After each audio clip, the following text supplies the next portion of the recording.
My first introduction to Warframe was back when I was a sophomore in high school. I was watching a video about the best free-to-play games on PC since my brother had just built his new gaming PC. I found this free-to-play game with exceptional movement abilities, combat, and graphics.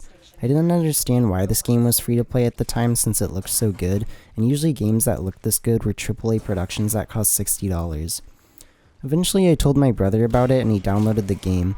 He played the first opening missions and ran a few quests and didn't play it again. I didn't understand why at the time since he just said it wasn't a game for him, so after putting about 10 hours into it on my PC, I feel I have enough first-hand experience to understand the game's appeal, as well as some barriers to entry to commentate on this game's state. For hardcore players, there's near endless appeal. This game has crafting, tons of combat styles, classes, a deep lore, 21 different mission types, and that's just scratching the surface, as well as throwing out a whole slew of updates for the player base. The whole reason this game is free to play is because players are happy to pay for content to support the developers. This is a game players seek out, and it's definitely not a game that comes to you easily. The reason the hardcore community is so strong is because Warframe is not a game that holds your hand. If it were to have tutorials for all of its systems, the tutorials alone would probably last around 10 hours. It's a game that players go to knowing the game is deep and full of interwoven systems. The players are happy to seek these systems out and learn from each other in the online community. I don't know if this was intentional on Digital Extreme's part, the developers of Warframe, but the lack of an insanely deep tutorial system forces players to interact with the online communities to learn. The result of this is that players have formed a very tight community of hardcore players happy to talk to each other and welcome new players in. I asked a long paragraph-style question about why Warframe players are drawn to the game and keep playing it over games like Destiny 2. Both times I was met with several players on the Reddit thread who responded with several paragraph essay-styled responses that I was enamored with. They didn't have to say anything but chose to interact with a complete noob who admitted to never playing the game before. Another aspect of this game that makes people look its way is obviously the gameplay. I'm talking about the moment-to-moment gameplay where the game puts players into a flow state of rolling, dashing, shooting, using abilities, and dodging, all while calculating enemy placement in order to reach the mission's final objective. If I had to describe the combat system, I'd say it's all about being a flashy space ninja.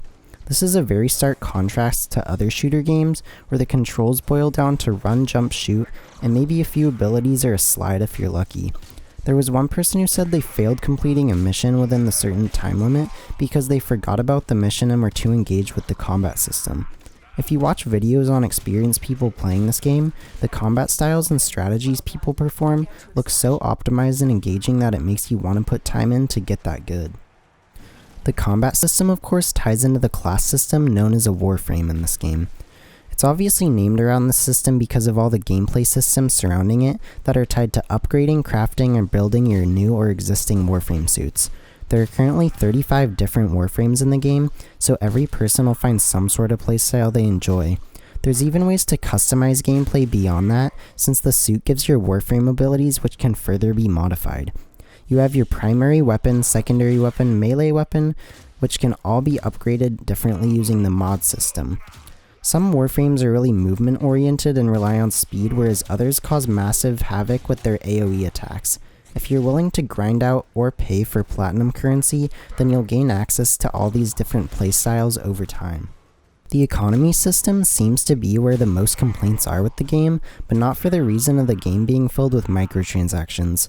A lot of players actually seemed happy to pay money in exchange for the endgame platinum currency. Since the game is free to play, the developers rely on people purchasing this currency to stay in business. In this way, there's a positive relationship between the players of Warframe and the game's developers. It's an unspoken way of the players saying, "I'll keep buying this currency to boost my progression or look cool if you keep making quality content that I want to play." The main problem people have with the economy system seems to be tied to the amount of credits things cost, as well as the real-world timers implemented into the crafting system.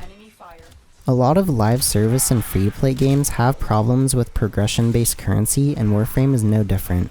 Every player wants the game to be rewarding and feel like it respects the grind players are putting into it.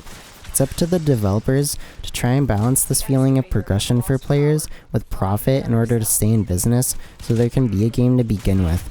The problem players have with the economy system is that the timers are too long, with an example being 3 days to craft a new Warframe. Players grind for hours or days to get the materials to craft a new Warframe, only to be met with a 3-day timer before they can start playing with it. This is where the platinum currency comes into play. Players can pay platinum currency, which is the currency that costs real-world money, to speed up or skip these timers, as well as purchase new materials for Warframes. Players can earn the endgame currency through normal means of gameplay known as credits, but players who don't want to wait for new things they've just earned because of an arbitrary time limit are punished. People also recognize that the barrier to entry can get very high for new players and think that the requirements for new players to get new frames and weapons is too high. Hardcore players know that the game is about the grind and expect new players to have questions. The main problem with this barrier to entry is that new players won't feel like they're progressing fast enough or find the game's systems too confusing and give up on the game. That's not to say the developers of Warframes are a shady, malicious company trying to suck up as much money as possible from players though. They regularly hold dev streams where they talk about upcoming things that will be added into Warframe and are very transparent with the community. They release roadmaps so the player base can know what to expect and aren't stuck in limbo if their game will be updated or not with cool new things.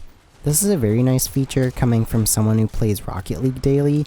Psyonix, the developers of Rocket League, said they were going to release roadmaps back in 2018, and they released a few of them for about a year before stopping and then being silent ever since. Now it's just a surprise as to what they're doing and what the player base will get. They seem to be more focused on developing content for the Rocket Pass and blueprints for players willing to pay for those things. So I can appreciate Warframe's transparency with its player base, since it feels like the developers are actively working to connect and engage with the very players that fund their existence. The feeling I got just from being an outsider coming into the community is that the people who play these somewhat niche looter shooter games are very dedicated to them. The only looter game I've played was Diablo 3, and I only beat the game because it had a campaign. I typically like focus games that have a start and end point. So once I was done beating Diablo 3 with the Necromancer class, I played a few raids online and stopped playing since I didn't have a desire to play any of the other classes. I also have a backlog of games to play, so I don't like hanging out with one game for too long. The exception of this is Rocket League though, because I feel like I can always get better since there's no leveling up or ways to get endgame advantages. That's the main reason I've stuck with Rocket League for so long, is because it's purely a skill-based game where the core loop isn't centered around stats or player leveling. Everyone has different attractions to games, so the very thing that doesn't sound appealing to me is the very thing that Warframe players love. What I've learned is that the community is very tight and eager to teach new players. Everyone in the community agrees that the main quest story spoilers are banned and that elitism is frowned upon. After learning that this game has a story, I want to play it since the end of the story quest is basically the end of the campaign. If I like the story enough, I might stick around for what the rest of the game has to offer in the end game. I asked specifically about the types of players that play this game, and someone responded to me with We Are Tenno, which is the race of playable characters. I thought this was a lame answer at first, but I realized that what this meant was no one cares who's playing. Rather, players of Warframe recognize that people who play this game just want to have fun with other players. Whether it be grinding missions with friends on Discord or just other random players who play Warframe, players are just happy to be part of the community and play the game with others who are equally as enthusiastic about the game. This is the main attraction I have to Warframe now, everything that surrounds the core gameplay loop, from all the game systems to the community. That sounds weird coming from someone who enjoys single-player games where I can beat the game and be done with it, but this game has so much depth that it forces players into a thriving online community where they feel appreciated since everyone has a similar understanding of the game. Like I said at the beginning of this essay, I have since put about 10 hours into the game. I wanted to do this because asking questions on forums and watching a few videos was enlightening, but I wanted to give myself some first-hand experience. I gave myself one constraint in that I didn't want to look up any how-to or walkthrough videos in order to see how good or bad the endgame tutorial systems were at teaching new players. The first thing I noticed upon booting up the game was how good the graphics and production value were. I was really excited to start playing since I had just gotten a new gaming laptop that could show off the graphical capabilities of Warframe. The game starts by dropping players into an area where they are given some story context as to why they are there and how they are crucial in saving humanity. It's a fairly generic plotline that I still enjoyed because of the characters and world I was in. It's similar to a superhero movie in the sense that the plot points don't really matter and that the character dynamics and action are the attraction. I could be completely wrong since I just barely got into the plot, but as far as the appeal goes, that's what I was attracted to with it. After watching the opening story cutscene, players gain control of their Warframe. On-screen controls appear that help guide the player through the first opening area. They teach them the basics of the controls, like moving, jumping, wall running, weapon switching, aiming, Warframe abilities, and shooting. All of the basics of the action-oriented gameplay for players to start their journey. Even in the tutorial, the player is faced with gameplay similar to the core game, as well as picking things like their primary, secondary, and melee weapon. I liked the structure of the tutorial mission because it didn't hold my hand while still giving me enough information to help me learn the controls. At the end of the tutorial, players get to pick their Warframe and are presented with 3 different options. The Excalibur, which is a balance of offense, defense, and mobility, the Mag, which commands magnetic energy and manipulates enemies, and the Volt, which does electrical damage and is an alternative to gunplay. I ended up choosing the Mag frame because manipulating my enemies sounded enticing. I found it interesting how the Volt frame's description said that it was an alternative to gunplay. This just shows me that Warframe is trying to appeal to all players who might find this game fun and not just people looking for solid shooting mechanics. After the tutorial, players are put into their spaceship and introduced to all of their ship's systems by wandering around the spaceship. Lotus, a personal helper companion, guides players on what to do and what their current missions are. From there, players are free to start using the mission map. I started doing the first missions that involve things like rescuing a hostage, killing a certain amount of aliens, sabotaging an enemy spaceship's data center, and protecting control sites to drill materials. The mission variety helps keep things interesting because the goals in the missions change up the focus of each mission. There are also different enemy types on each planet that have different behaviors and abilities. As I started getting into the flow of missions, I found myself having a lot of fun and getting into a flow state of killing enemies as I used all my movement abilities to outmaneuver and dodge enemies. This is where I ended up breaking my rule of looking up a how-to video. The movement felt good, but I didn't feel as fast as I could be. After watching a 5-minute video on how to do some of the more advanced movement mechanics, I started to practice them. It was a bit overwhelming at first trying to chain together different movement abilities, but eventually I got the hang of it after about an hour. It turns out that there were tutorials on those movement mechanics in the dojo, but it didn't say anything about when and where to chain those mechanics together. Looking at the video for me didn't feel like cheating though. I saw it as bringing me more things to do in the game, which did lead to me having more fun overall. I eventually learned how to chain together moves like rolling into a bullet jump before gliding, and then rolling upon landing again to sustain momentum. Being efficient with movement is important because the faster players can finish missions, the faster players will be able to acquire new gear and weapons. After completing some of the starting missions, I was able to start choosing where I wanted to go on a branching path-style mission structure known as the star chart. I had a feel for how to progress in the game and how to do missions, but still no idea how blueprints, upgrades, mods, or crafting really worked. I read through the tutorial about 3 times before learning how to equip mods to my weapons.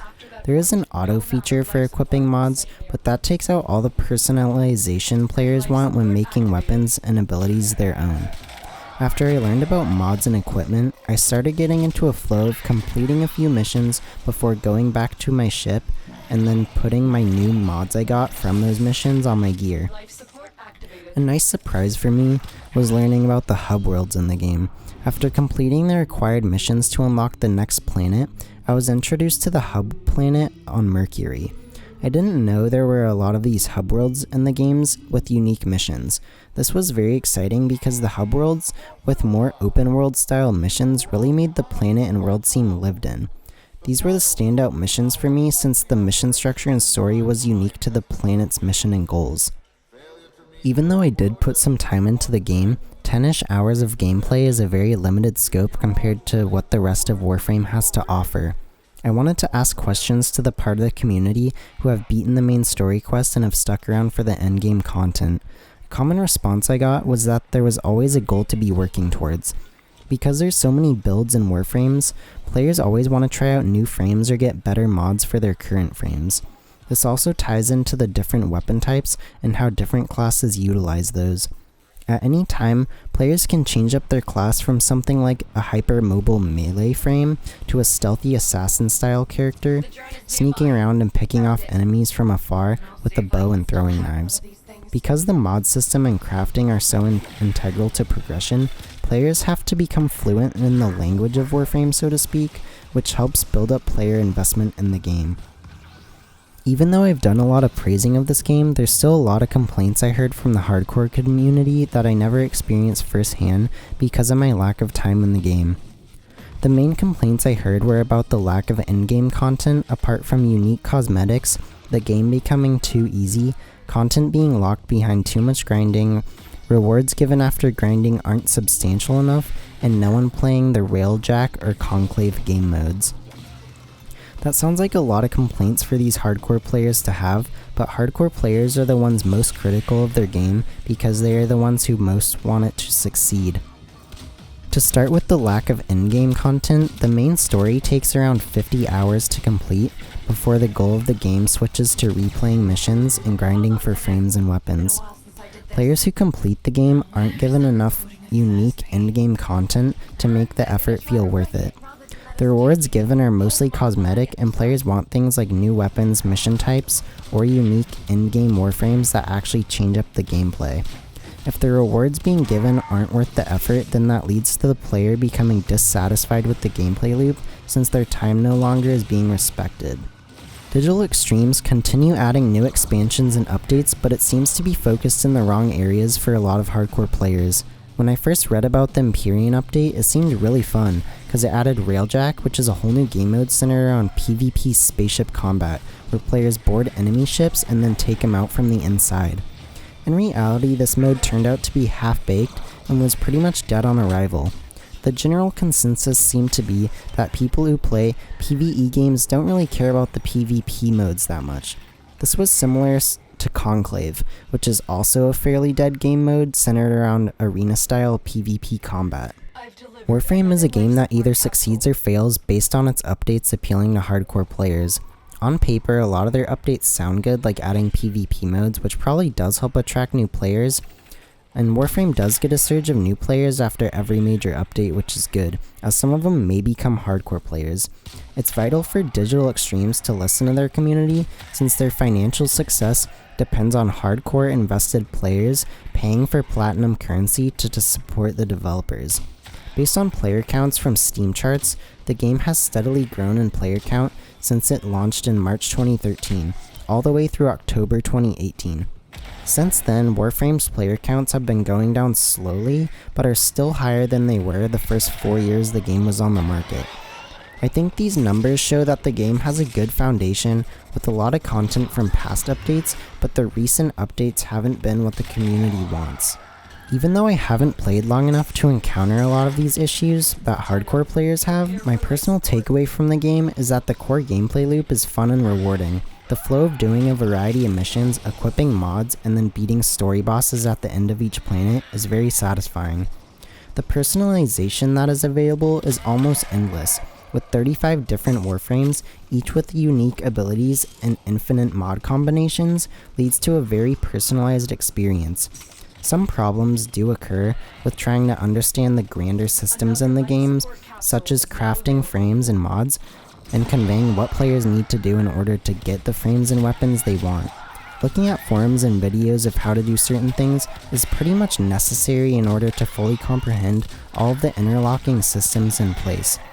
Even though some of the systems can be confusing, the gameplay is what carries Warframe to be on par with the best free-to-play games on the market.